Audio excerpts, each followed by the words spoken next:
Барлықтарыңызға қайырлы күн. Сіздермен бірге Мадина, менімен бірге біз жасағаннан өте керемет болып шығатын карамельді пирогты жасап көріңіздер. Керекті заттардың бәрін описанияда қалдырдым.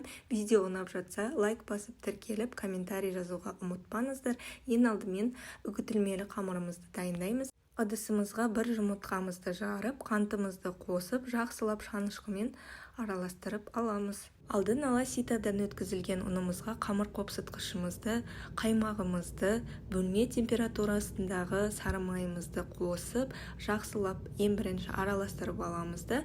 Жаңағы қантымыз бен жұмыртқамызды қосып, араластырып, жұмсақ үгітілмелі қамыр дайындап аламыз. Бұл қамырды салафанымызға салып, мұздатқышта 10-15 минуттай ұстап аламыз. Салмасына пайызы жоғары варенкамызды, 20% қаймағымызды қосып, 2 жұмыртқамызды жарып, крахмалымызды қосып, миксермен жақсылап миксерлеп аламыз. Егер сіздерде миксер болмаса, венчикпенен жақсылап араластырып алсаңыздар болады. Жаңағы мұздатқышта тұрған қамырымызды алып, ұнымызды жақсылап сеуіп алып, дастарханымызға оқтауменен жақсылап жайып шығамыз, орташа етіп. Менде осындай аста алынатын форма, осы формаға жаңағы қамырымызды орналастырып аламыз да, артық бөлігін оқтауымызбен алып тастаймыз.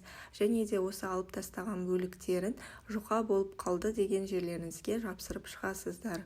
Алдын ала протеинімізді алып, жаңағы формамызға салынған қамырымызды салып, одан кейін ғана барып, жаңағы салмамызды құямыз. Алдын ала пешімізді 160 градуста қыздырып, 30-40 минуттай пісіріп аламыз.